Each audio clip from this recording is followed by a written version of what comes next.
Hi friends, कैसे हैं आप सब। एक बार फिर से आपका स्वागत है आपके अपने यूट्यूब चैनल हक आपका। तो फ्रेंड्स, हम अपने सामान्य अध्ययन की क्लासेस कर रहे थे जिसमें हमारा सामान्य विज्ञान चल रहा था। सामान्य विज्ञान के अंदर हम अपना रसायन विज्ञान कर रहे थे और आज की क्लास हमारी रसायन विज्ञान की लास्ट क्लास होगी। आज की क्लास में रसायन विज्ञान जो है हमारा वो फिनिश हो जाएगा और नेक्स्ट क्लास से हम नेक्स्ट टॉपिक शुरू करेंगे, जीव विज्ञान। नेक्स्ट क्लास से हम कौन सा टॉपिक शुरू करेंगे? जीव विज्ञान हम नेक्स्ट क्लास से पढ़ेंगे। आज की क्लास में हम रसायन विज्ञान को कंप्लीट कर लेंगे। तो अगर आप फर्स्ट टाइम चैनल पर आए हैं तो चैनल को सब्सक्राइब जरूर करना। आई होप आपने सब्सक्राइब कर लिया होगा। तो शुरू करते हैं अपनी आज की क्लास को। और आज की क्लास का फर्स्ट क्वेश्चन है हमारा, निम्न में से कौन प्राकृतिक ईंधन है? इसमें आपको बताना है कि इसमें से आपका कौन सा प्राकृतिक ईंधन है, कोल गैस, टार, कोक या आपका पेट्रोलियम। तो बात करें प्राकृतिक ईंधन की, तो प्राकृतिक ईंधन होता है आपका पेट्रोलियम। पेट्रोलियम पदार्थ आपका प्राकृतिक ईंधन के अंतर्गत आते हैं। ये पृथ्वी के भीतर दबे जीवाश्मों से निर्मित होते हैं। और आपका पेट्रोलियम निर्मित किससे होते हैं? ये निर्मित होते हैं आपके जो पृथ्वी के अंदर, पृथ्वी के भीतर जो दबे जीवाश्म होते हैं उससे ये निर्मित होते हैं। अन्य आपके जो कोक, टार, कोयले या लकड़ी के भंजन से आपके आसवन से प्राप्त होते हैं, जबकि कोल गैस को आपके कृत्रिम तरीके से बनाया जाता है। कोल गैस को आपको कृत्रिम तरीके से बनाया जाता है। और आपके टार और कोक जो है, कोक तथा आपका टार, ये आपके कोयले या लकड़ी के भंजन से, किसके भंजन से? आपके कोयला कोयला या लकड़ी के भंजन से ये प्राप्त होते हैं। तो करेक्ट आंसर क्या हो जाएगा? आपका ऑप्शन डी हो जाएगा, यानी कि पेट्रोलियम। पेट्रोलियम आपका एक प्राकृतिक ईंधन है और ये आपके पृथ्वी के भीतर दबे जीवाश्मों से निर्मित होता है। बाकी आपका जो कोल गैस है ये कृत्रिम तरीके से बनाया जाता है। और टार और आपका कोक जो है ये भंजन से प्राप्त होते हैं, आपके कोयला या लकड़ी के भंजन से। तो यहाँ पर आपका करेक्ट आंसर हो जाएगा ऑप्शन डी, यानी कि पेट्रोलियम। नेक्स्ट क्वेश्चन देखते हैं। नेक्स्ट क्वेश्चन है हमारा, डीजल ईंधन में प्रयुक्त ईंधन है। डीजल ईंधन में आपका प्रयुक्त होने वाला ईंधन कौन सा है? आपको डीजल की वाष्प और वायु, केवल डीजल, डीजल और पेट्रोल का मिश्रण, डीजल, वायु तथा पेट्रोल का मिश्रण। तो यहाँ पर आपका करेक्ट आंसर है ऑप्शन ए, यानी डीजल की वाष्प और वायु। डीजल इंजन एक अंत दहन इंजन है। कैसा इंजन है आपका? डीजल एक आपका अंतर्दहन ईंधन इंजन है आपका। डीजल इंजन एक अंतर्दहन इंजन है जो बंद स्थान में वायु को संपीड़ित करने से उत्पन्न ऊष्मा का प्रयोग करके ईंधन में प्रज्वलन, आपका ज्वलन उत्पन्न करता है। डीजल इंजन में ईंधन के लिए, आपके दहन के लिए पेट्रोल इंजन की तरह कार्बोरेटर नहीं होता, अतः इसमें सिलेंडर के भीतर की हवा को इतना संपीड़ित कर दिया जाता है कि वायु का तापमान आपके लगभग 80 डिग्री फ़ारेनहाइट तक पहुंच जाता है। यही तापमान आपके स्फुलिंग यानी दहन का कार्य करता है। तो यहाँ पर आपका करेक्ट आंसर क्या हो जाएगा? ऑप्शन ए, डीजल की वाष्प और वायु आपके डीजल ईंधन में प्रयुक्त होने वाले ईंधन है। नेक्स्ट क्वेश्चन देखते हैं। नेक्स्ट क्वेश्चन है हमारा, बायोगैस में मुख्यतः होती है। बायोगैस में आपके मेनली क्या होता है? कार्बन डाइऑक्साइड एवं हाइड्रोजन, हाइड्रोजन एवं मीथेन, कार्बन डाइऑक्साइड एवं मीथेन, हाइड्रोजन एवं ऑक्सीजन। तो आपके बायोगैस में जो मेनली होती है, कौन कौन सी गैसेस होती हैं? आपके कार्बन डाइऑक्साइड और आपकी मीथेन। कार्बन डाइऑक्साइड और मीथेन आपकी बायोगैस में मुख्यतः पाई जाती हैं। ऑक्सीजन की अनुपस्थिति में किसी कार्बनिक पदार्थ के जैविक विखंडन से उत्पन्न गैस आपके बायोगैस कहलाती है। बायोगैस क्या होती है आपकी? ऑक्सीजन की अनुपस्थिति में किसी कार्बनिक पदार्थ के जैविक विखंडन से। बायोगैस क्या होती है आपकी? ऑक्सीजन की अनुपस्थिति में, ऑक्सीजन की अनुपस्थिति में, ऑक्सीजन की अनुपस्थिति में आपके किसी कार्बनिक पदार्थ से, कार्बनिक पदार्थ के जैविक विखंडन से, जैविक विखंडन से ऑक्सीजन की अनुपस्थिति में किसी आपके ऑक्सीजन की उपस्थिति में, ऑक्सीजन,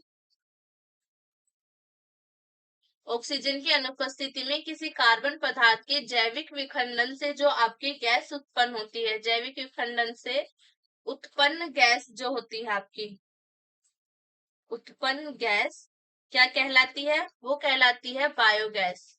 उत्पन्न गैस क्या कहलाती है? बायोगैस कहलाती है। तो बायोगैस क्या होती है? आपकी ऑक्सीजन की अनुपस्थिति में किसी कार्बनिक पदार्थ के जैविक विखंडन से उत्पन्न गैस आपकी बायोगैस कहलाती है। बायोगैस के मुख्य संगठक आपके मीथेन एवं कार्बन डाइऑक्साइड है। इसमें बहुत ही कम मात्रा में हाइड्रोजन सल्फाइड, नमी तथा सिलेक्सेन उपस्थित हो सकते हैं।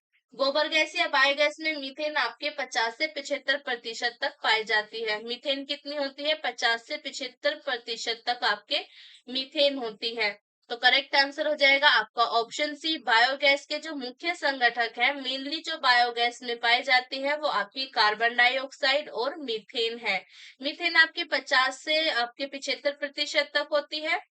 और बायोगैस होती क्या है? आपके ऑक्सीजन की अनुपस्थिति में कार्बनिक पदार्थ के जैविक विखंडन से जो गैस उत्पन्न होती है, उसको बायोगैस कहते हैं। तो यहाँ पर आपका करेक्ट आंसर हो जाएगा ऑप्शन सी, कार्बन डाइऑक्साइड एवं मीथेन। नेक्स्ट क्वेश्चन देखते हैं। नेक्स्ट क्वेश्चन है हमारा, एक बायोगैस संयंत्र में निम्न में से कौन सी प्रक्रिया होती है? एक बायोगैस के संयंत्र जो है आपका, वहां पर निम्न में से कौन सी प्रक्रिया होती है? किण्वन, अपचयन, हाइड्रोजनीकरण और आपके बहुलकीकरण। तो यहाँ पर आपके जो प्रक्रिया वहां पर होती है, वो होती है किण्वन। गोबर में बहुत अधिक मात्रा में ऊर्जा होती है, जिसे बायोगैस संयंत्र में किण्वन प्रक्रिया द्वारा निकाला जा सकता है। गोबर में क्या होती है? आपकी बहुत अधिक ऊर्जा होती है और उसे आपके बायोगैस संयंत्र में किण्वन प्रक्रिया द्वारा निकाला जाता है। ओके, और जो आपकी गोबर गैस है, उसका मुख्य तत्व क्या होता है? गोबर गैस का मुख्य तत्व क्या होता है? मीथेन। मीथेन जो है वो गोबर गैस का मुख्य तत्व होता है। तो यहाँ पर आपका करेक्ट आंसर हो जाएगा ऑप्शन ए, यानी कि किण्वन। बायोगैस संयंत्र में आपकी किण्वन प्रक्रिया होती है। किस लिए यूज होती है किण्वन प्रक्रिया? आपका जो गोबर है, गोबर में आपकी बहुत सारी ऊर्जा होती है, वो आपकी किण्वन प्रक्रिया द्वारा बायोगैस संयंत्र में निकाली जाती है। तो करेक्ट आंसर हो जाएगा ऑप्शन ए, किण्वन। नेक्स्ट क्वेश्चन देखते हैं। नेक्स्ट क्वेश्चन है हमारा, निम्नलिखित में से किसने गोबर गैस प्रणाली का आविष्कार किया? गोबर गैस प्रणाली का आविष्कार करने वाले कौन थे? सीवी रमन, जेसी बोस, डॉक्टर एसवी देसाई या एच खुराना? तो आपके गोबर गैस प्रणाली का जो आविष्कार किया था, वो क्या था? आपके डॉक्टर एसवी देसाई ने। किसने किया था? डॉक्टर एसवी देसाई ने किया था। और ये कौन थे? भारतीय कृषि अनुसंधान संस्थान के वैज्ञानिक थे। डॉक्टर एसवी देसाई कौन थे? ये आपके भारतीय कृषि अनुसंधान भारतीय कृषि अनुसंधान संस्थान, यानी कि आपके IARI के वैज्ञानिक थे। कौन थे? आपके भारतीय कृषि अनुसंधान संस्थान के जो वैज्ञानिक थे, आपके डॉक्टर एसवी देसाई ने वर्ष 1941 और 42 में, कब किया था? आपके वर्ष 1942, आपके 1941 और 42 में गोबर गैस प्रणाली का आविष्कार किया था। तो गोबर गैस प्रणाली का आविष्कार करने वाले कौन थे? डॉक्टर एचवी देसाई थे। और ये भारतीय कृषि अनुसंधान संस्थान IARI के वैज्ञानिक थे। और इन्होंने वर्ष 1941 से आपके 42 में गोबर गैस प्रणाली का आविष्कार किया था। तो यहाँ पर आपका करेक्ट आंसर हो जाएगा ऑप्शन सी, यानी कि डॉक्टर एसवी देसाई ने आपके गोबर गैस प्रणाली का आविष्कार किया था। कब किया था? आपके 1941 और 42 में किया था। नेक्स्ट क्वेश्चन देखते हैं। नेक्स्ट क्वेश्चन है हमारा, निम्न में से कौन सा LPG का मुख्य अवयव है? इसमें आपको बताना है कि LPG का मुख्य अवयव कंपोनेंट कौन सा है? आपका हेक्सेन, पेंटेन, ब्यूटेन या आपका मीथेन? तो LPG का आपका मुख्य अवयव है ब्यूटेन। ब्यूटेन जो है आपका तरलीकृत पेट्रोलियम गैस का मुख्य आधार घटक ब्यूटेन है। द्रवित पेट्रोलियम गैस में आपके प्रोपेन, ब्यूटेन तथा आइसोब्यूटेन आदि हाइड्रोकार्बन का मिश्रण है। किस किस का मिश्रण है LPG गैस? ये आपके propane, propane, butane, propane, butane तथा आपके आइसोब्यूटेन, आइसोब्यूटेन आदि। आइसोब्यूटेन आदि जो हाइड्रोकार्बन है, हाइड्रोकार्बन, हाइड्रोकार्बनों का मिश्रण है। किस किस का मिश्रण है? एलपीजी गैस जो है आपके प्रोपेन, ब्यूटेन तथा आइसोब्यूटेन आदि हाइड्रोकार्बनों का मिश्रण है। घरों में यह रसोई गैस के रूप में प्रयुक्त होती है। इसमें आपके अत्यंत उच्च दाब पर प्रोपेन, ब्यूटेन एवं आइसोब्यूटेन जैसी गैसें द्रवित होती हैं। इन्हीं द्रवित हाइड्रोकार्बनों के मिश्रण को द्रवित पेट्रोलियम गैस या एलपीजी कहते हैं। ये जो होते हैं आपके प्रोपेन, ब्यूटेन तथा आइसोब्यूटेन, ये आपके द्रवित होती हैं, ठीक है। इसमें आपके अत्यंत उच्च दाब पर, ये उच्च दाब पर क्या हो जाती हैं? आपके उच्च दाब पर ये द्रवित हो जाती हैं। आपके प्रोपेन, ब्यूटेन तथा आइसोब्यूटेन ये उच्च दाब पर आपके द्रवित हो जाती हैं और इन्हीं द्रवित के मिश्रण को क्या कहते हैं? आपके एलपीजी कहते हैं। तो करेक्ट आंसर हो जाएगा आपका ऑप्शन सी, ब्यूटेन। ब्यूटेन जो है एलपीजी का मुख्य अवयव है और आपकी ये उच्च दाब पर द्रवित हो जाती हैं और इसी के मिश्रण को एलपीजी कहते हैं। करेक्ट आंसर आपका option C, butane. Next question देखते हैं। नेक्स्ट क्वेश्चन है हमारा आपके सीएनजी है। सीएनजी क्या है? Compressed natural gas, Cyanogen natural gas, condensed nitrogen gas, controlled natural gas. तो सीएनजी होती है आपकी कंप्रेस्ड नेचुरल गैस। सीएनजी का पूर्णतः रूप है आपका कंप्रेस्ड नेचुरल गैस, अर्थात आपकी संपीड़ित प्राकृतिक गैस। क्या है आपकी? संपीड़ित, संपीड़ित, संपीड़ित प्राकृतिक, संपीड़ित प्राकृतिक गैस। कंप्रेस्ड नेचुरल गैस आपके संपीड़ित प्राकृतिक गैस। मानक वायुमंडलीय दाब पर प्राकृतिक गैस जितना आयतन घेरती है उसके 1% से भी कम आयतन तक प्राकृतिक गैस को संपीड़ित कर सीएनजी का उत्पादन किया जाता है। तो यहाँ पर आपका करेक्ट आंसर हो जाएगा option A, compressed natural gas. CNG क्या है आपकी? कंप्रेस्ड नेचुरल गैस, यानी कि आपकी संपीड़ित प्राकृतिक गैस है। नेक्स्ट क्वेश्चन देखते हैं। नेक्स्ट क्वेश्चन है हमारा, स्वचालित वाहनों में प्रदूषण नियंत्रण हेतु प्रयुक्त सीएनजी में मुख्यतः उपस्थित है। जो आपके वाहन है, स्वचालित वाहन जो होते हैं, उनमें आपके प्रदूषण नियंत्रण हेतु जो प्रयुक्त सीएनजी है उसमें आपके मुख्यतः क्या उपस्थित होता है? CH4, CO2, N2 या आपके H2। तो यहाँ पर आपका करेक्ट आंसर है CH4, यानी कि आपके सीएनजी धरती के भीतर पाए जाने वाले हाइड्रोकार्बन का मिश्रण है और इसमें 80 से 80% से आपके 90% तक मीथेन गैस आपके उपस्थित होती है। कितनी आपके? ये आपके 80 से आपके 90% तक सीएनजी में होती है। सीएनजी में आपके 80 से 90% तक मीथेन गैस होती है और आपके मीथेन गैस पेट्रोल एवं डीजल की तुलना में कार्बन मोनोऑक्साइड, नाइट्रोजन ऑक्साइड और जैविक गैसों का कम उत्सर्जन करती है। और मीथेन गैस जो होती है ये आपकी कार्बन मोनोऑक्साइड और नाइट्रोजन ऑक्साइड और आपकी जैविक गैसों का कम उत्सर्जन करती है। तो करेक्ट आंसर हो जाएगा आपका ऑप्शन ए, CH4, यानी कि मीथेन जो है वो आपके स्वचालित वाहनों में प्रदूषण नियंत्रण हेतु प्रयुक्त सीएनजी में मुख्यतः उपस्थित होती है। और कितना प्रतिशत? आपका 80 से 90% सीएनजी में जो होता है वो आपका CH4 यानी कि मीथेन होती है। तो करेक्ट आंसर हो जाएगा ऑप्शन ए। नेक्स्ट क्वेश्चन देखते हैं।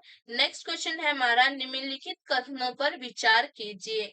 कोयला, पेट्रोलियम तथा प्राकृतिक गैस जीवाश्म ईंधन है। गैसोल, बेंजीन तथा अल्कोहल का मिश्रण है। भूतापीय ऊर्जा एक अपारंपरिक ऊर्जा स्रोत है। गोबर गैस में मुख्यतः आपके मीथेन होती है। तो यहाँ पर आपको बताना है कि इन कथनों में से कौन सा कथन सही है। तो यहाँ पर आपका करेक्ट होगा, एक तो आपका पहला कथन सही है, यानी कि कोयला, पेट्रोलियम तथा प्राकृतिक गैस जीवाश्म ईंधन है। कोयला, पेट्रोलियम तथा प्राकृतिक गैस क्या है? आपके जीवाश्म ईंधन है, ये आपका कथन सही है। नेक्स्ट आपका गैसोल बेंजीन तथा गैसोल आपके बेंजीन तथा अल्कोहल का मिश्रण है, ये आपका सही नहीं है, ये आपका गलत है। नेक्स्ट भूतापीय ऊर्जा एक पारंपरिक ऊर्जा स्रोत है, ये आपका सही है, ये कथन आपका सही है। नेक्स्ट है गोबर गैस में मुख्यतः मीथेन होती है, तो ये कथन भी आपका सही है, यानी कि आपका फर्स्ट, थर्ड एंड फोर्थ ये कथन आपके सही है, तो आपका ऑप्शन डी करेक्ट आंसर हो जाएगा। कोयला खनिज तेल एवं प्राकृतिक गैस ऊर्जा के अनवीकरणीय स्रोत है, इन्हें जीवाश्म ईंधन भी कहा जाता है। गैसोहोल एक ईंधन है जो आपके 10% निर्जल एथेनॉल तथा 90% गैसोलीन का मिश्रण है। गैसोल क्या है आपके, ये आपके 90% गैसोलीन का मिश्रण है, ये गैसोलीन का मिश्रण है। गैसोल किसका मिश्रण है, गैसोलीन का। ये 90% आपके गैसोलीन का मिश्रण है।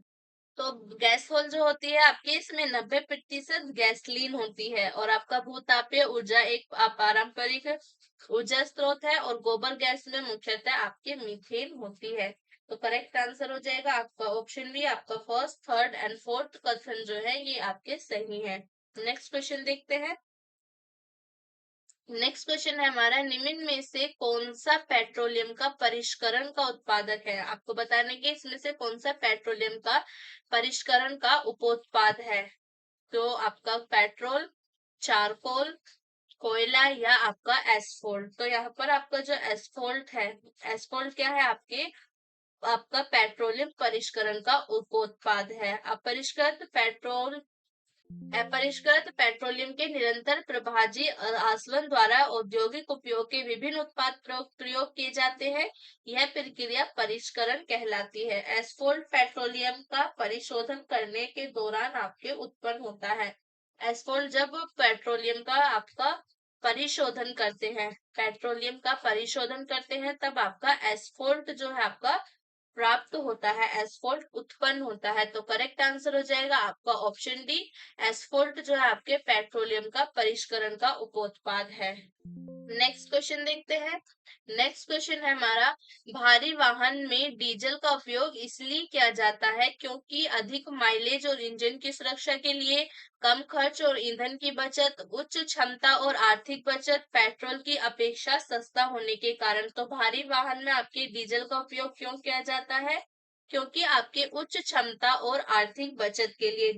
डीजल इंजन का प्रयोग भारी वाहनों में होता है क्योंकि यह भारी बोझ को खींचने के लिए अधिक शक्ति प्रदान करता है, जो कि इन भारी वाहनों की कुल ईंधन खपत में कमी लाता है। तो करेक्ट आंसर हो जाएगा आपका ऑप्शन सी, भारी वाहनों में आपके डीजल का उपयोग इसलिए होता है उच्च क्षमता और आर्थिक बचत के लिए। जो आपके डीजल इंजन है उनमें आपका प्रयोग भारी वाहनों में होता है क्योंकि यह भारी बोझ को खींचने के लिए अधिक शक्ति प्रदान करते हैं। भारी वाहन में आपके भारी बोझ ढोया जाता है, और ये भारी बोझ को ढोने के लिए डीजल इंजन जो है वो आपके अधिक शक्ति प्रदान करते हैं, जो कि इन भारी वाहनों की कुल ईंधन खपत में कमी लाता है। तो करेक्ट आंसर हो जाएगा ऑप्शन ए, उच्च क्षमता और आर्थिक बचत के कार्य के लिए ही आपके भारी वाहनों में डीजल का प्रयोग किया जाता है। नेक्स्ट क्वेश्चन देखते हैं। नेक्स्ट क्वेश्चन है हमारा, खाद्य पदार्थों के परिरक्षण हेतु निम्न में से किस रसायन को प्रयुक्त किया जाता है। खाद्य पदार्थों के आपके परिरक्षण हेतु कौन सा आपका रसायन है जो प्रयुक्त किया जाता है। Sodium chloride, sodium benzoate, sodium tartrate या आपका सोडियम एसीटेट। तो जो आपका सोडियम बेंजोएट है, इसका उपयोग, आपका सोडियम बेंजोएट का उपयोग खाद्य पदार्थों के परिरक्षण हेतु किया जाता है। सोडियम बेंजोएट का आपका रासायनिक फॉर्मूला, केमिकल फॉर्मूला क्या होता है, NaC7H5O2। ये आपका सोडियम बेंजोएट होता है। इसका व्यापक रूप से खाद्य परिरक्षण में प्रयोग होता है। यह बेंजोइक अम्ल का सोडियम लवण होता है। ये आपका बेंजोइक एसिड जो है, बेंजोइक बेंजोइक अम्ल का सोडियम लवण होता है। बेंजोइक अम्ल का आपका सोडियम लवण होता है। तो करेक्ट आंसर क्या हो जाएगा आपका सोडियम बेंजोएट, NaC7H5O2। ये इसका केमिकल फॉर्मूला है, ये रासायनिक सूत्र है। ओके, रासायनिक सूत्र है ये आपके सोडियम बेंजोएट का। तो सोडियम बेंजोएट ही आपके खाद्य पदार्थों के परिरक्षण हेतु प्रयुक्त किया जाता है। करेक्ट आंसर हो जाएगा option B, sodium benzoate. Next question देखते हैं। नेक्स्ट क्वेश्चन है हमारा, आलू के चिप्स प्लास्टिक के थैलों में संकलित किए जाते हैं। जो आलू के चिप्स होते हैं, जो चिप्स है वो आपके प्लास्टिक के पैकेट में किस के वातावरण में आपके संकलित किए जाते हैं। आप देखते हैं चिप्स के जो पैकेट आते हैं वो उनके अंदर आपके वो फूले हुए होते हैं, कुछ हवा भरी हुई होती है उनके अंदर। तो वो क्या होता है उनके अंदर, नाइट्रोजन, हाइड्रोजन, ऑक्सीजन या आपके आयोडीन। तो आलू के चिप्स जो होते हैं वो प्लास्टिक के थैलों में यानी पैकेट्स में आपके किसके साथ संकुलित किए जाते हैं, आपके नाइट्रोजन के साथ। नाइट्रोजन गैस ऑक्सीजन की अपेक्षा कम क्रियाशील होती है, जो ऑक्सीकरण की प्रक्रिया को रोकती है, जिससे आपके जीवाणु में दूसरे कीटाणु नहीं बढ़ते। इसलिए आलू के चिप्स प्लास्टिक के थैलों में नाइट्रोजन वातावरण में संकुलित किए जाते हैं। नाइट्रोजन ही क्यों? क्योंकि नाइट्रोजन आपके ऑक्सीजन की अपेक्षा कम क्रियाशील होती है। ये आपके ऑक्सीजन की अपेक्षा अपेक्षा कम क्रियाशील होती है, कम क्रियाशील होती है। इसलिए ये क्या करती है, आपके जो ऑक्सीकरण की प्रक्रिया को रोकती है, जिससे जीवाणु और दूसरे जो आपके कीटाणु नहीं बढ़ते। इसलिए आलू के चिप्स प्लास्टिक के थैलों में नाइट्रोजन वातावरण में संकुलित किए जाते हैं। तो करेक्ट आंसर हो जाएगा आपका ऑप्शन ए, नाइट्रोजन वातावरण में। नेक्स्ट क्वेश्चन देखते हैं। नेक्स्ट क्वेश्चन है हमारा, प्रशीतन खाद्य परिरक्षण में मदद करता है। प्रशीतन खाद्य परिरक्षण में आपकी मदद करता है, यानी कि आपका जो रेफ्रिजरेटर है वो आपके फूड को प्रिजर्व करने में कैसे मदद करता है। जीवाणुओं को मारकर, जैव रासायनिक अभिक्रियाओं की दर कम करके, एंजाइम क्रिया नष्ट करके, खाद्य पदार्थ को बर्फ की परत से ढककर। तो जो रेफ्रिजरेटर होता है वो आपके फूड को प्रिजर्व करने में आपकी कैसे मदद करता है, वो आपके जैव रासायनिक जो अभिक्रियाएं हैं उनकी दर को कम कर देता है। प्रशीतन यानी कि आपके रेफ्रिजरेटर का कार्य खाद्य पदार्थ को जीवाणु मुक्त करना नहीं है। अत्यधिक ठंड की स्थिति में भी जीवाणु, यीस्ट आदि की वृद्धि अथवा एंजाइम की क्रिया नहीं रोकी जा सकती है। यद्यपि आपके प्रशीतन की स्थिति जैव रासायनिक अभिक्रियाओं की दर को कम करके आपके सूक्ष्म जीवी की वृद्धि की गति को सीमित कर सकती है। ये क्या कर सकता है, आपके जैव रासायनिक अभिक्रियाओं की जो दर है उन्हें कम कर सकता है, उनकी क्रियाओं की दर को आपके सीमित कर सकता है।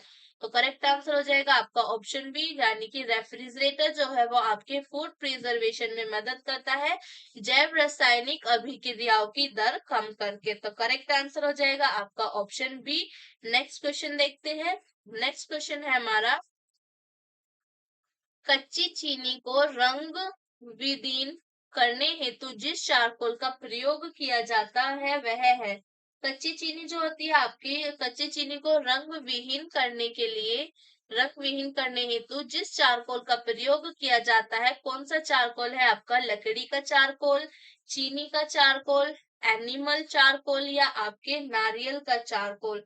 तो आपका करेक्ट आंसर है एनिमल चारकोल। एनिमल चारकोल यानी कि आपका जंतु चारकोल, जंतु चारकोल। जंतु चारकोल का उपयोग कार्बनिक पदार्थों के विरंजन में किया जाता है। कच्ची चीनी को रंगहीन करने में भी ये आपके प्रयुक्त होता है। एनिमल चारकोल का प्रयोग किस लिए होता है, आपका कार्बनिक पदार्थों को, कार्बनिक पदार्थों को, जो कार्बनिक पदार्थ है उनके विरंजन में किया जाता है। कार्बनिक पदार्थों के विरंजन में, कार्बनिक पदार्थ के विरंजन में किया जाता है। जंतु चारकोल का उपयोग किस लिए किया जाता है, आपके कार्बनिक पदार्थों के विरंजन में उपयोग किया जाता है।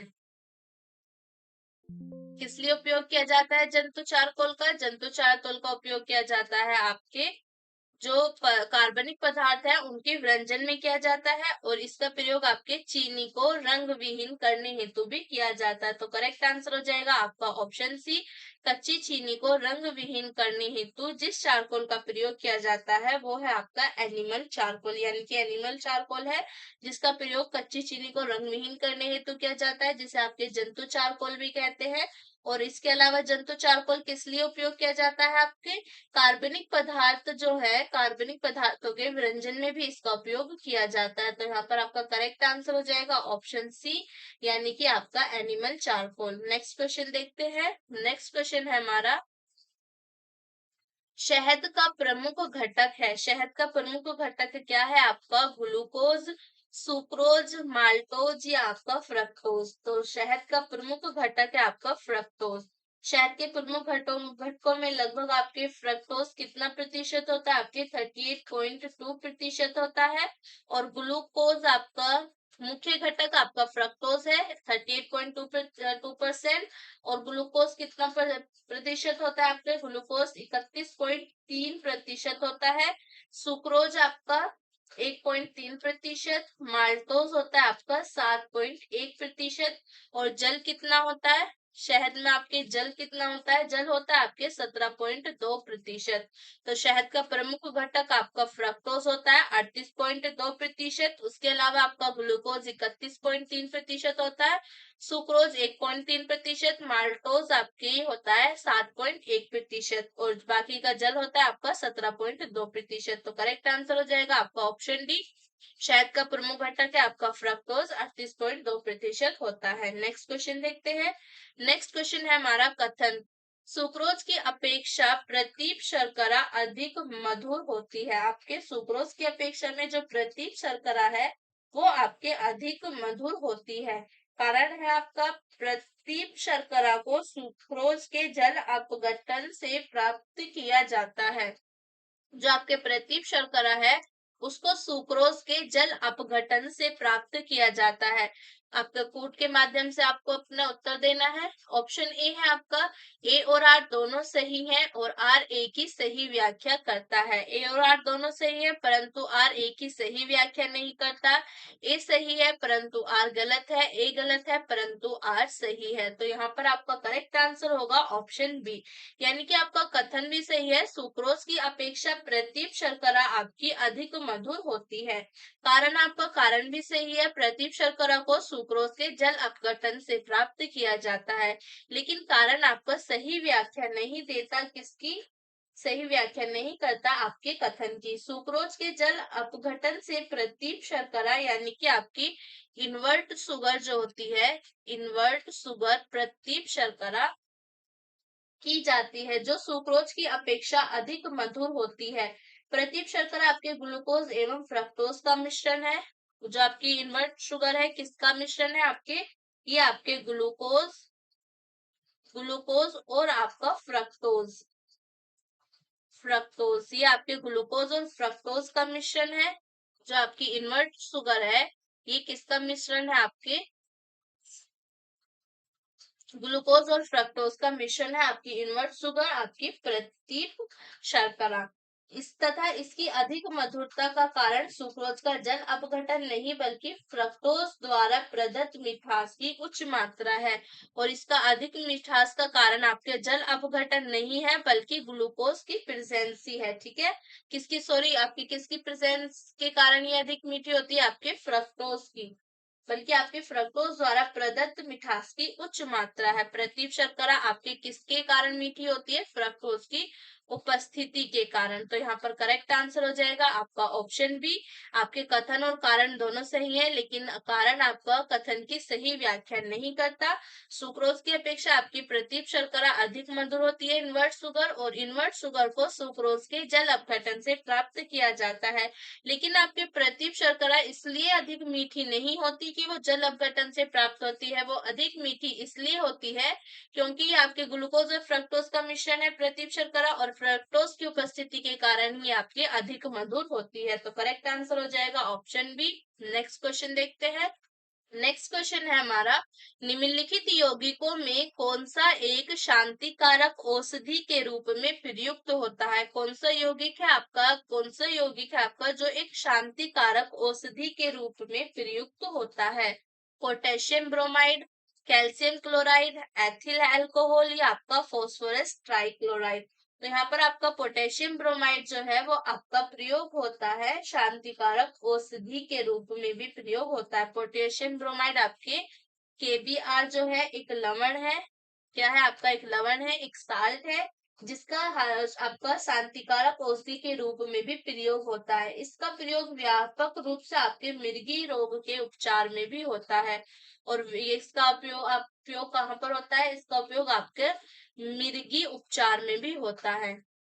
मिर्गी उपचार में किसका प्रयोग होता है, आपके पोटेशियम ब्रोमाइड का। तो करेक्ट आंसर हो जाएगा आपका ऑप्शन ए, शांतिकारक औषधि के रूप में आपके पोटेशियम ब्रोमाइड प्रयुक्त होता है। केबीआर ये एक आपका लवण है और इसका उपयोग आपका मेनली किस में किया जाता है, व्यापक रूप से आपका मिर्गी रोग के उपचार में किया जाता है। नेक्स्ट क्वेश्चन देखते हैं। नेक्स्ट क्वेश्चन है हमारा, निम्नलिखित में से कौन सा रक्त के हीमोग्लोबिन के साथ अनुत्क्रमणीय संश्लिष्ट बनाता है? कार्बन डाइऑक्साइड, शुद्ध nitrogen gas, carbon monoxide, carbon dioxide और हीलियम का मिश्रण। तो आपके कौन सा है जो रक्त के हीमोग्लोबिन के साथ अनुत्क्रमणीय संश्लिष्ट बनाता है? तो ये आपके कार्बन मोनोऑक्साइड है। कार्बन मोनोऑक्साइड एक अत्यंत ही जहरीली गैस है। कार्बन मोनोऑक्साइड क्या है आपका, अत्यंत जहरीली गैस होती है। अत्यंत जहरीली गैस है ये, और ये प्राण घातक गैस है। उच्च ऊंची सांद्रता में यह मनुष्य और जानवरों के लिए विषाक्त होती है। रक्त के हीमोग्लोबिन पर इस गैस की क्रिया से कार्बोक्सी हीमोग्लोबिन बन जाता है, जिससे रक्त गाढ़ा हो जाता है और रक्त प्रवाह रुक जाता है। परिणाम स्वरूप व्यक्ति की मृत्यु हो जाती है। जो कार्बन मोनोऑक्साइड है ये क्या करती है, ये आपके अत्यंत जहरीली गैस है और ये आपके प्राण घातक होती है। प्राण घातक गैस, ये अत्यंत जहरीली और प्राण घातक गैस है। ये क्या करती है, आपके हीमोग्लोबिन पर इस गैस की क्रिया से आपके कार्बोक्सी हीमोग्लोबिन बन जाता है। जब ये कार्बन मोनोऑक्साइड जो है हीमोग्लोबिन के साथ मिलेगी तो क्या बनाएगी, आपके कार्बोक्सी हीमोग्लोबिन, कार्बोक्सी हीमोग्लोबिन बनाती है। और कार्बोक्सी हीमोग्लोबिन के कारण क्या होता है आपका, जिससे आपका रक्त गाढ़ा हो जाता है। जिससे क्या होता है, रक्त गाढ़ा हो जाता है। गाढ़ा हो जाता है, गाढ़ा होकर क्या होगा, रक्त जमने लगेगा। गाढ़ा होकर रक्त जमेगा और उसका प्रवाह रुक जाएगा। रक्त प्रवाह रुक जाता है, रुक जाता है, और जिससे क्या होता है, रक्त का प्रवाह रुकने के कारण व्यक्ति की मृत्यु हो जाती है। परिणाम स्वरूप क्या होती है, व्यक्ति की मृत्यु हो जाती है। व्यक्ति की मृत्यु हो जाती है। तो करेक्ट आंसर क्या हो जाएगा यहाँ पर आपका, कार्बन मोनोऑक्साइड, यानी कि ऑप्शन सी आपका करेक्ट आंसर है। जो कार्बन मोनोऑक्साइड है यही आपके रक्त के हीमोग्लोबिन के साथ अनुत्क्रमणीय संश्लिष्ट बनाता है।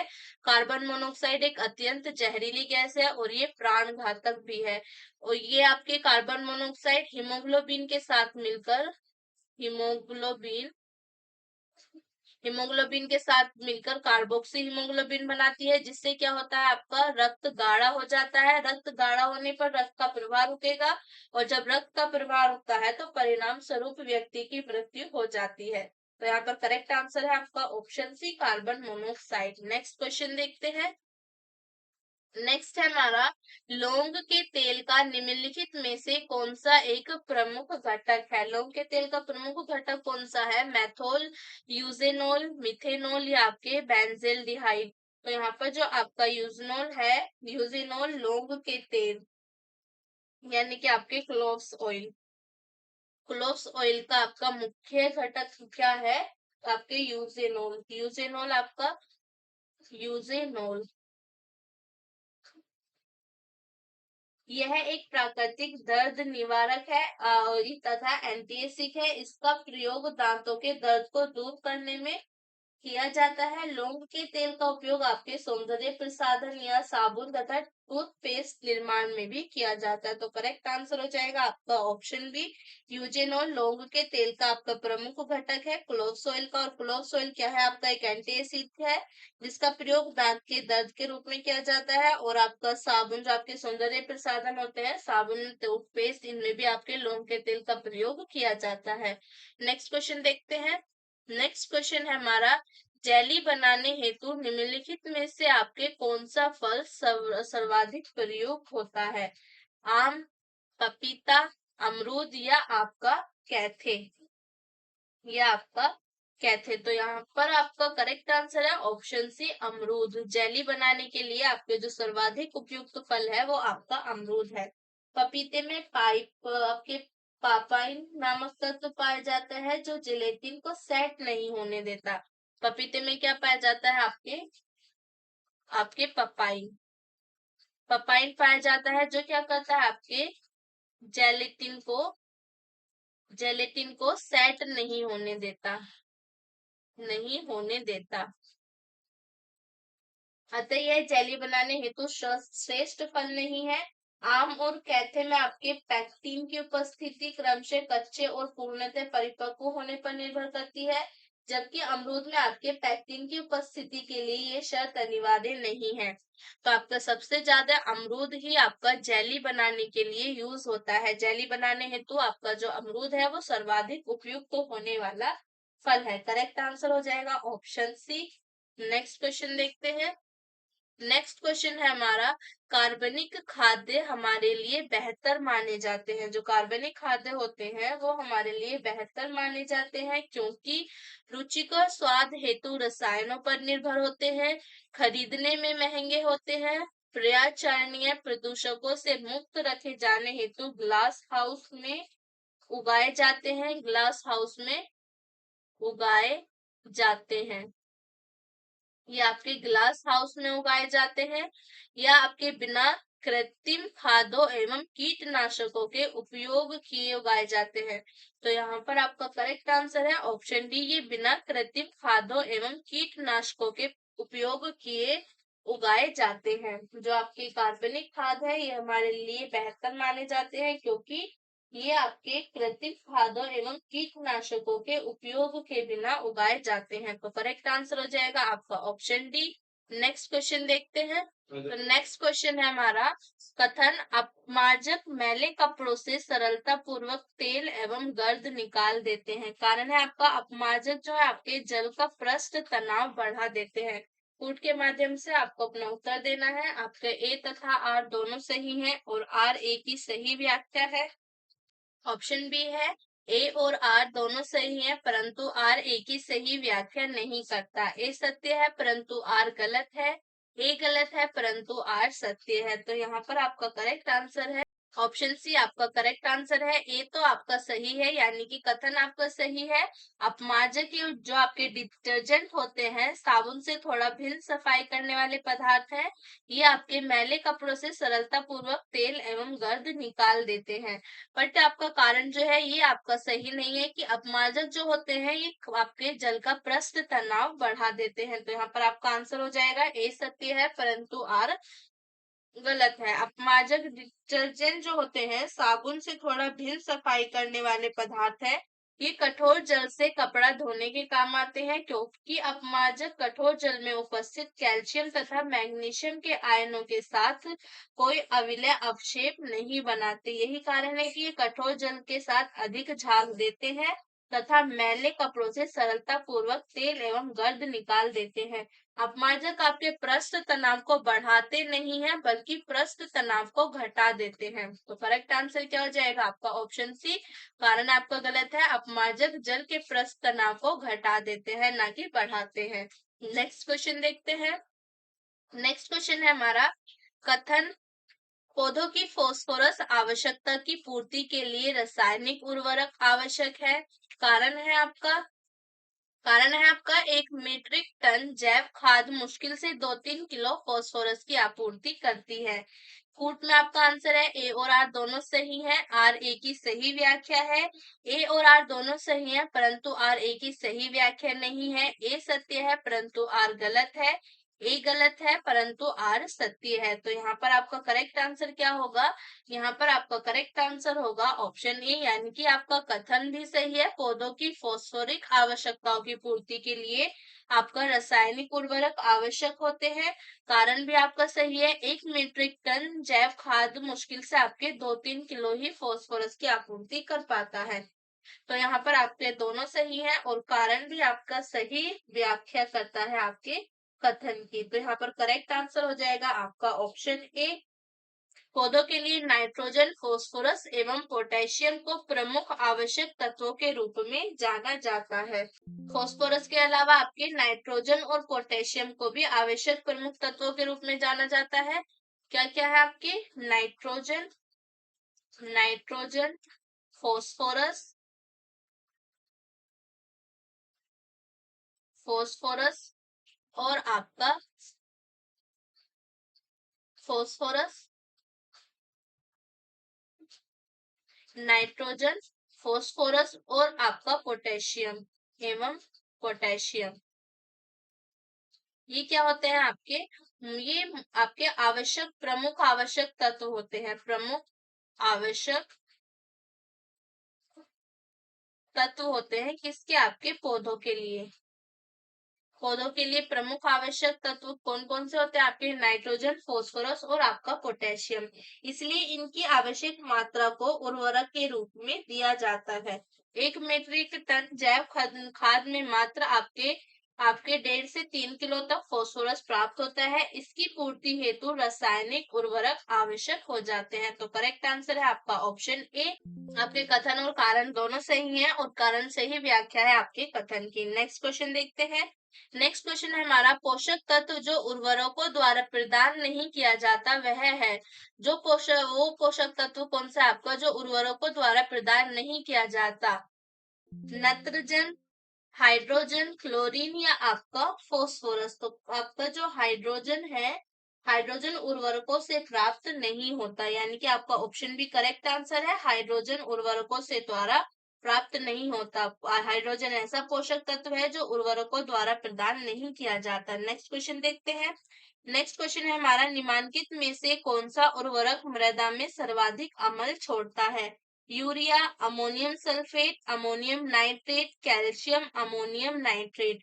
तो आपका कौन सा उर्वरक है जो मृदा में आपके सर्वाधिक अम्ल छोड़ता है?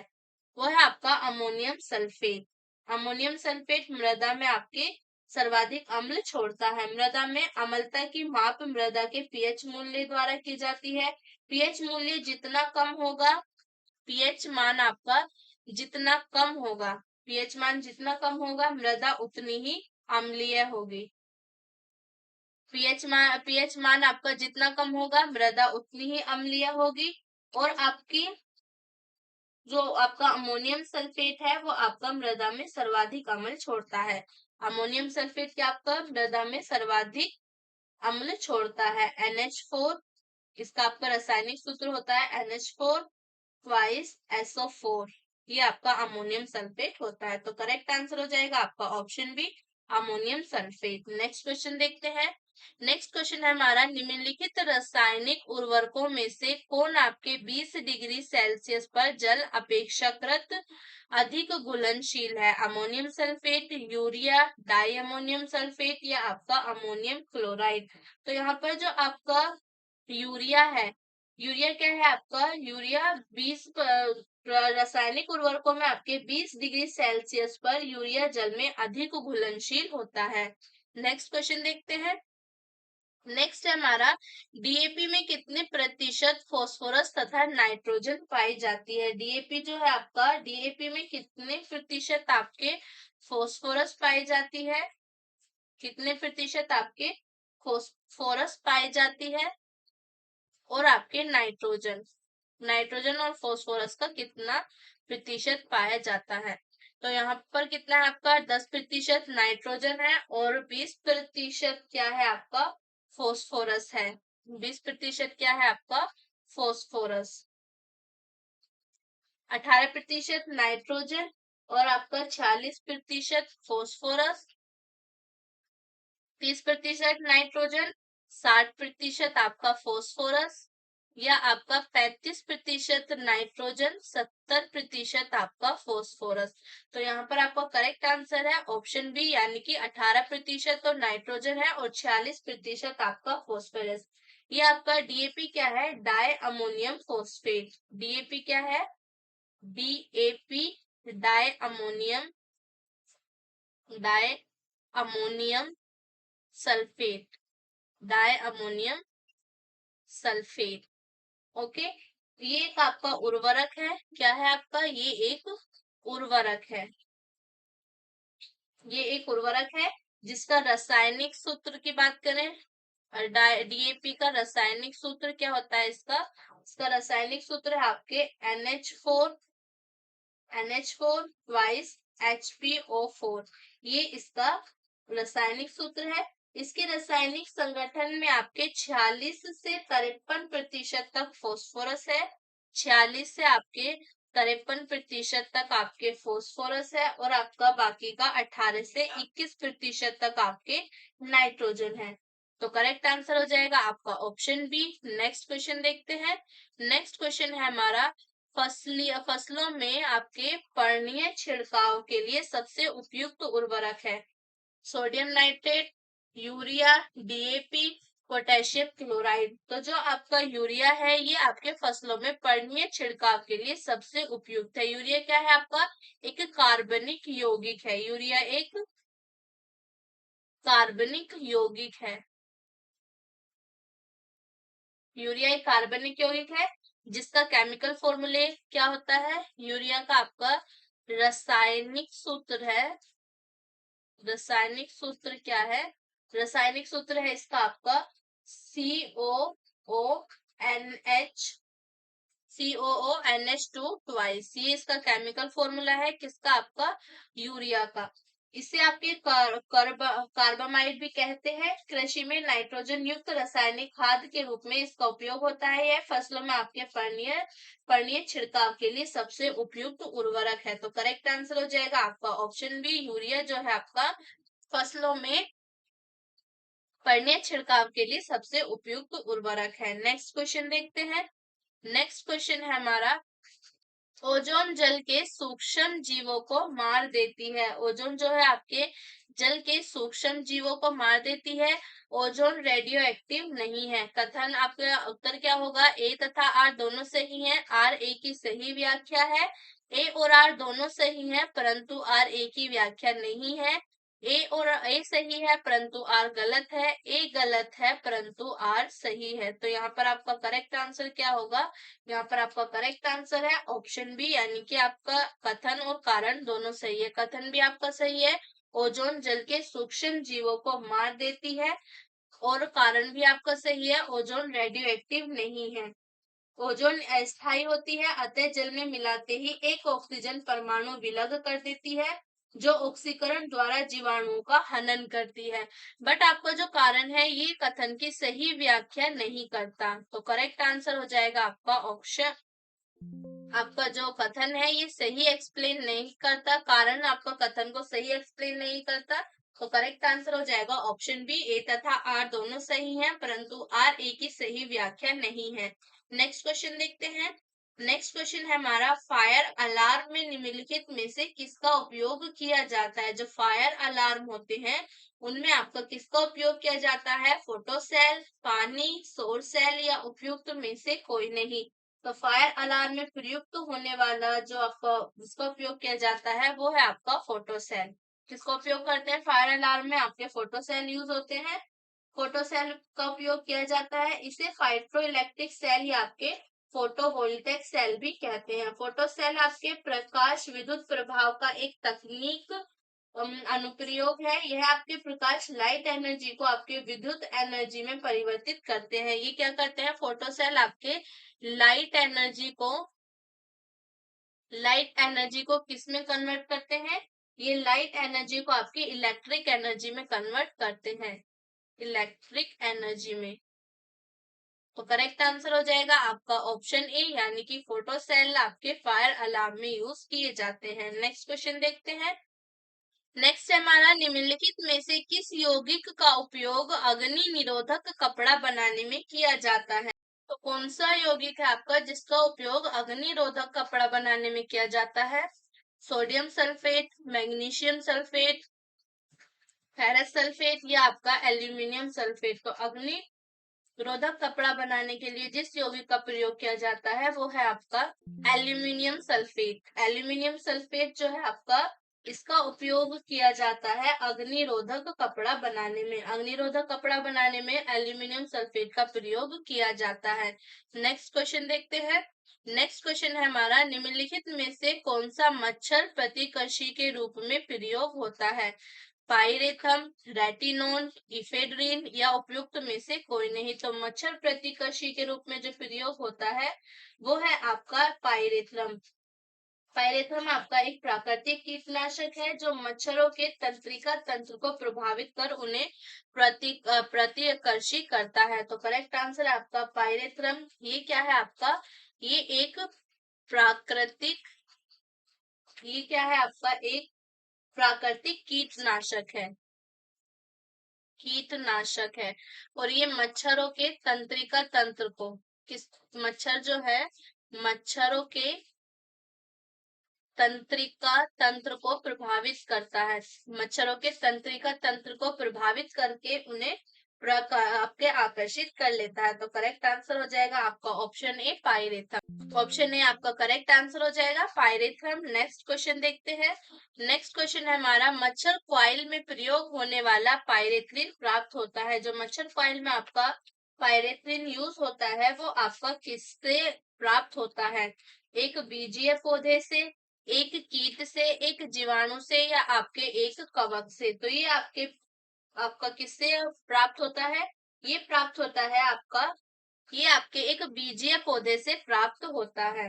पाइरेथ्रिन प्राकृतिक कार्बनिक पदार्थ है जिनमें कीटनाशक क्षमता होती है। ये आपके एक बीजीय पौधे से प्राप्त होता है। तो करेक्ट आंसर हो जाएगा आपका ऑप्शन ए। मच्छर कॉइल में प्रयोग होने वाला पाइरेथ्रिन आपके एक बीजीय पौधे से प्राप्त होता है। ये आपका प्राकृतिक कीटनाशक है और ये आपके मच्छर के तंत्रिका तंत्र को प्रभावित करता है। नेक्स्ट क्वेश्चन देखते हैं। नेक्स्ट क्वेश्चन है हमारा, निम्नलिखित में से चूहा विष के रूप में प्रयोग किया जाता है? Zinc sulphide, zinc phosphide, zinc आपके कैल्शियम फॉस्फेट या आपके लेड सल्फाइड। तो चूहे के विष जो आपका चूहे के विष में चूहे को मारने के विष के निर्माण में आपके कौन सा प्रयोग होता है? आपका लेड सल्फाइड। लेड सल्फाइड जो है आपका ये प्रयोग होता है चूहे को मारने के विष का निर्माण पोटेशियम साइनाइड या आपके जिंक फोस्फाइड नामक रसायन से किया जाता है। यह अत्यंत ही जहरीला रसायन है। आपके लेड सल्फाइड के अलावा एक आपका पोटेशियम साइनाइड है। पोटेशियम साइनाइड और ये आपके अत्यंत ही जहरीले होते हैं। अत्यंत जहरीले पदार्थ है। करेक्ट आंसर हो जाएगा आपका ऑप्शन। तो यहाँ पर छोटी सी मिस्टेक हो गई, ये आपका लेड सल्फाइड नहीं है, ये आपका जिंक सल्फाइड है। ऑप्शन आपके ऊपर नीचे हो गए। तो करेक्ट आंसर है आपका जिंक फोस्फोइड। जिंक फोस्फोइड और आपका पोटेशियम साइनाइड ये आपके अत्यंत जहरीले पदार्थ है जिनका प्रयोग आपके चूहा विष के रूप में किया जाता है। नेक्स्ट क्वेश्चन देखते हैं। नेक्स्ट क्वेश्चन है हमारा, एल्यूमिनियम फोस्फाइड का प्रयोग किसके रूप में किया जाता है? कीटनाशक, फफूंदनाशक, चूहानाशक या आपके धूमक। तो जो आपका एल्यूमिनियम फोस्फाइड है इसका प्रयोग आपके किया जाता है चूहानाशक। किसके रूप में किया जाता है? चूहानाशक और धूमक दोनों के रूप में किया जाता है। एल्यूमिनियम फोस्फाइड एक आपका अकार्बनिक यौगिक है। अकार्बनिक यौगिक है। अकार्बनिक यौगिक कैसा यौगिक है? अकार्बनिक यौगिक है। इसका उपयोग आपके कीटनाशक एवं धूमक के रूप में खाद्यान्न के संग्रहण में किया जाता है। इसे आपके चूहानाशक के रूप में भी प्रयोग किया जाता है। ये आपके कीटनाशक के रूप में भी होता है। तो करेक्ट आंसर हो जाएगा आपका कीटनाशक, चूहानाशक या धूमक। नेक्स्ट क्वेश्चन देखते हैं। नेक्स्ट हमारा, निम्नलिखित में से कौन सा एक शाकनाशक यानी हर्बिसाइड का उदाहरण है? तो शाकनाशक का उदाहरण कौन सा है आपका? Herbicide. Herbicide sodium chlorate, potassium permanganate, bleaching powder या उपरोक्त में से कोई नहीं। तो जो आपका सोडियम क्लोरेट है इसका उपयोग आपके शाकनाशक के रूप में किया जाता है। शाकनाशी ऐसे रसायन होते हैं जिनका प्रयोग कृषि क्षेत्र में अवांछित खरपतवारों को नष्ट करने के लिए किया जाता है। इनका प्रमुख उदाहरण क्या है आपका? Sodium chlorate, Na ClO3। NaClO3 आपका सोडियम क्लोरेट है, जिसका प्रयोग हर्बिसाइड शाकनाशक के रूप में किया जाता है। आपके कृषि क्षेत्र में जब आपके आवांछित खरपतवार हो जाती है, उनको शाक से आपके उनके लिए उसका नाश करने के लिए किया जाता है इसका प्रयोग सोडियम क्लोरेट का। तो करेक्ट आंसर हो जाएगा ऑप्शन ए। नेक्स्ट क्वेश्चन देखते हैं।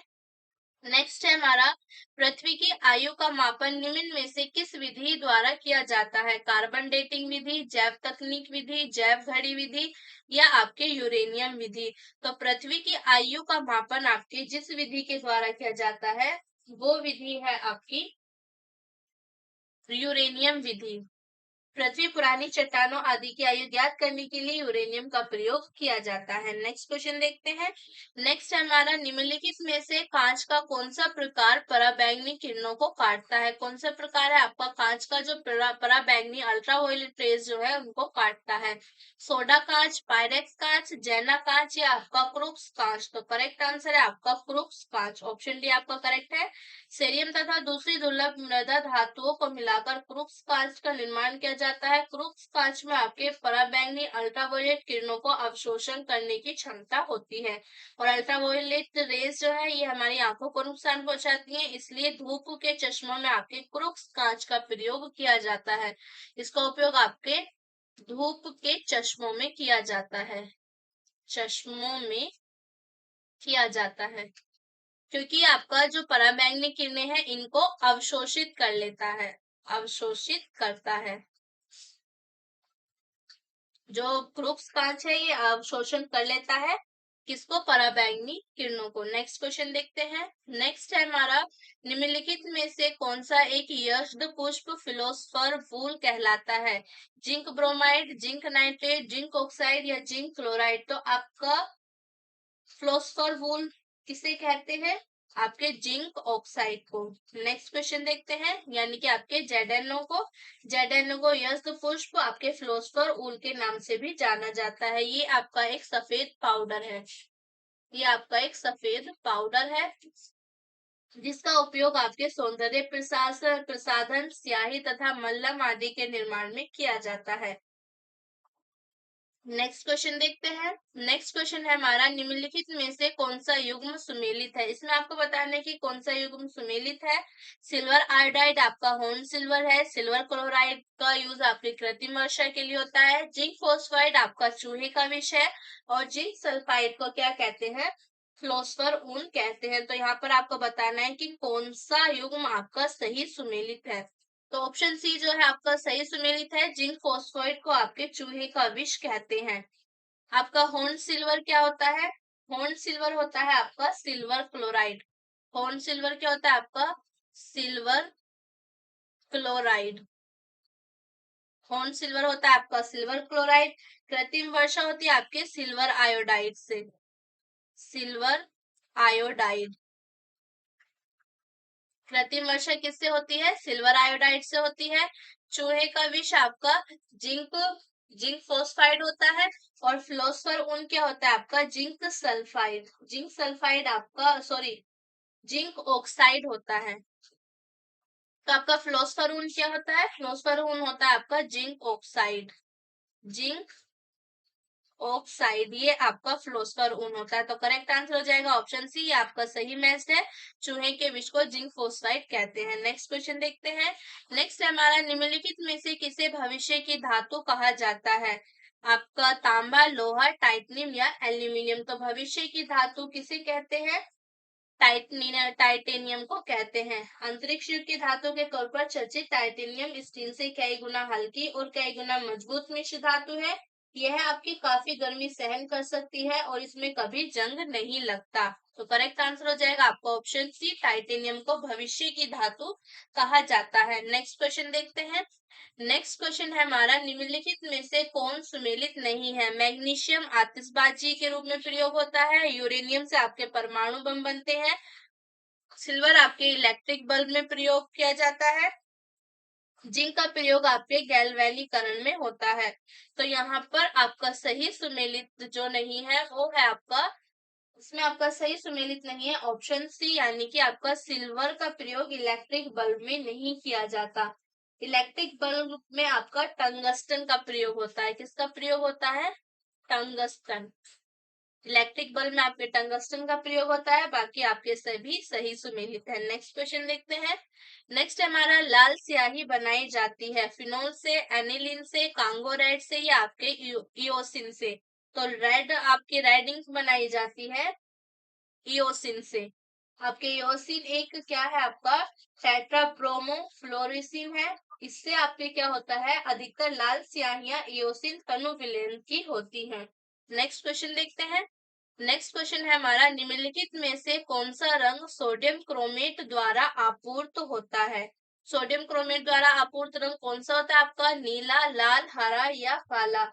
तो सोडियम क्रोमेट द्वारा आपूर्त रंग है आपका लाल। सोडियम क्रोमेट द्वारा लाल रंग आपूर्त होता है। ऑप्शन बी करेक्ट आंसर है। नेक्स्ट क्वेश्चन देखते हैं। नेक्स्ट हमारा, निम्न में से कौन सा युग्म सुमेलित नहीं है? पोटेशियम क्लोरेट आपका माचिस में प्रयोग किया जाता है। मैग्नीशियम मैंगनीज ऑक्साइड आपका शोषक सेल में उपयोग होता है। हाइड्रोक्लोरिक एसिड का संचायक सेल में, और यूरेनियम का प्रयोग आपके परमाणु बम में होता है। तो यहाँ पर आपको जो सही सुमेलित नहीं है वो है आपका ऑप्शन सी, हाइड्रोक्लोरिक एसिड का यूज आपके संचायक तेल में संचायक सेल में नहीं होता। संचायक सेल आपके एक्यूमुलेटर सेल जो है, संचायक सेल आपके एक्यूमुलेटर एक्यूमुलेटर सेल जो है, इनमें आपका किसका उपयोग होता है? इनमें उपयोग किया जाता है आपका सल्फ्यूरिक एसिड। कौन सा एसिड यूज किया जाता है आपका? Sulphuric acid. इसमें हाइड्रोक्लोरिक एसिड प्रयोग नहीं होता आपका, सल्फ्यूरिक एसिड प्रयोग किया जाता है। करेक्ट आंसर है ऑप्शन सी। नेक्स्ट क्वेश्चन देखते हैं। नेक्स्ट हमारा, निम्नलिखित में से किसका उपयोग दिया सलाई के निर्माण में किया जाता है? डाइफॉस्फोरस, काला फॉस्फोरस, लाल फॉस्फोरस या आपका सिंदूरी सिंदूरी फॉस्फोरस? तो दिया सलाई के लाल फॉस्फोरस का उपयोग होता है आपके दिया सलाई के निर्माण में। दिया सलाई यानी कि माचिस के निर्माण में आपका लाल फॉस्फोरस का उपयोग किया जाता है। तो करेक्ट आंसर है आपका ऑप्शन सी, लाल फॉस्फोरस। नेक्स्ट क्वेश्चन देखते हैं। नेक्स्ट क्वेश्चन है हमारा, निम्नलिखित तत्वों में से कौन जब वायु तथा अंधेरे में रखा जाता है तो आपके स्वतः दीप्त हो उठता है? कौन सा तत्व है जो आपका वायु तथा अंधेरे में रखेंगे तो आपका खुद ही जलने लग जाएगा? लाल फॉस्फोरस, श्वेत फॉस्फोरस, सिंदूरी फॉस्फोरस या आपका बैंगनी फॉस्फोरस? जो आपका श्वेत फॉस्फोरस है यानी कि व्हाइट फॉस्फोरस, ये आपका स्वयं ही दीप्त हो उठता है। अंधेरे में सफेद फॉस्फोरस को वायु में रखने पर उसमें से आपके पीला हरा प्रकाश उत्सर्जित होता है। कैसा प्रकाश होता है? पीला हरा प्रकाश। पीला और हरा प्रकाश इसमें से उत्सर्जित होता है और सफेद धूम्र बनते हैं जिनकी गंध लहसुन जैसी होती है। सफेद फास्फोरस की इस दीप्ति को ग्लोको रासायनिक संदीप्ति यानी कि आपकी कैमिलियोफ्लुस्केंस कहते हैं। वायु से बचाने के लिए सफेद फास्फोरस को जल में रखा जाता है क्योंकि साधारण ताप पर यह वायु में स्वयं ही जलने लगता है। तो करेक्ट आंसर हो जाएगा आपका ऑप्शन बी, श्वेत फास्फोरस जो है आपका वायु तथा अंधेरे में रखने पर खुद ही जलने लगता है। नेक्स्ट क्वेश्चन देखते हैं। नेक्स्ट हमारा, कौन सा रसायन क्षारीय भूमि सुधारक के रूप में कार्य करता है? कैल्शियम कार्बोनेट, कैल्शियम सल्फेट और आपकी कैल्शियम ऑक्साइड, ये आपका कैल्शियम ऑक्साइड है। कैल्शियम ऑक्साइड या आपका उपयुक्त में से कोई नहीं। तो यहाँ पर आपका करेक्ट आंसर है option B, calcium sulphate. Calcium sulphate जो है आपका ये क्षारीय भूमि सुधारक के रूप में कार्य करता है। नेक्स्ट क्वेश्चन देखते हैं। नेक्स्ट हमारा, निम्नलिखित में से कौन सा मृदा से संबंधित है? इडेफिक, क्लाइमेटिक, बायोटिक या आपका टोपोग्राफी? तो मृदा से संबंधित है आपका इडेफिक। इडेफिक आपके मृदा की भौतिक एवं रासायनिक विशेषताओं से संबंधित है। करेक्ट आंसर हो जाएगा आपका ऑप्शन ए। तो यहाँ पर हमारी आज की क्लास खत्म होती है। आई होप आपको क्लास अच्छी लगी होगी। लाइक जरूर करना, ज्यादा से ज्यादा शेयर करना। और आज की क्लास में हमने कंप्लीट कर लिया है रसायन विज्ञान को और नेक्स्ट क्लास से हम अपनी जीव विज्ञान शुरू करेंगे। अगर आपने रसायन विज्ञान की सारी क्लासेस नहीं देखी हैं तो आप चैनल पर जाकर देख सकते हैं। मिलते हैं नेक्स्ट क्लास में जीव विज्ञान के साथ, तब तक के लिए बाय बाय।